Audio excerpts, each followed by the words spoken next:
The sun is coming up over Great Wolf Lodge, shining on all the beautiful land that surrounds it. Who is that making his way to the lodge?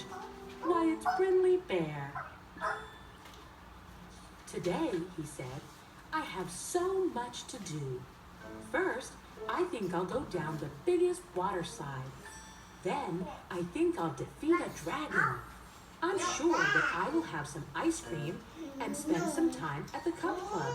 I always have fun there, and Brinley knew that he had a lot to do that day, so he hurried to get his day started.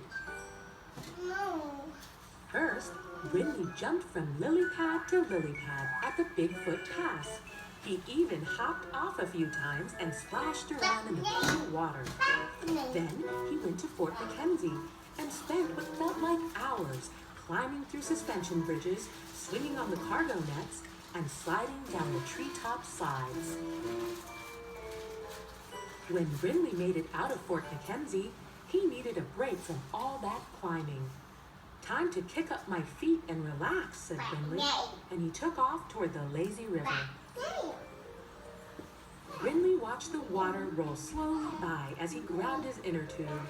Lazily, he put the inner tube in the water, laid back inside of it, and let the soft current carry him away. Brinley floated past some water slides, with kids squealing with delight as they splashed into a pool of water at the end. I'll go on that one next, he thought to himself. Or maybe that one, or...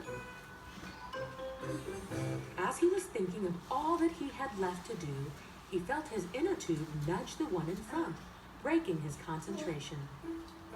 Hi, Brinley.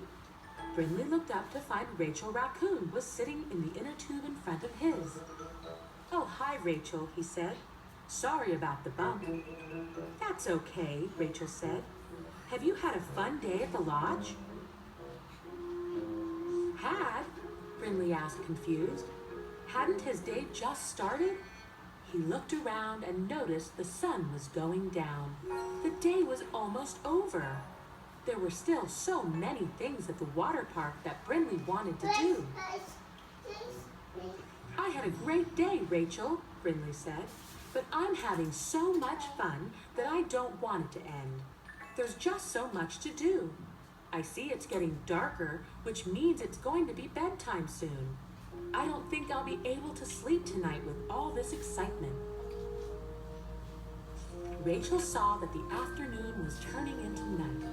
She too was having a great day and didn't want it to end yet. You know, Brinley, Rachel said, I bet our friends are thinking the same thing.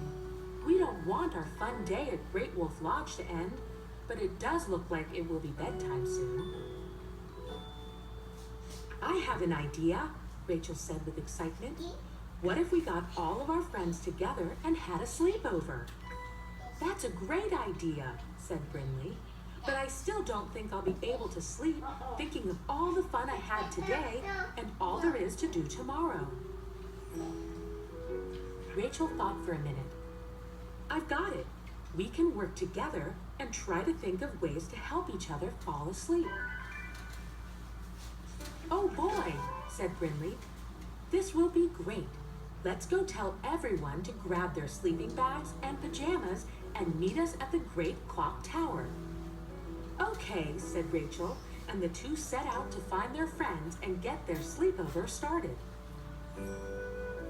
As the sky began to change from orangey red to a purpley blue, Brinley, Rachel, Wiley, Violet, Oliver, and Tooth and Nail all put on their pajamas, grabbed their blankets and stuffed animals, and headed to the Great Clock Tower to watch the show that signaled that it was bedtime at Great Wolf Lodge.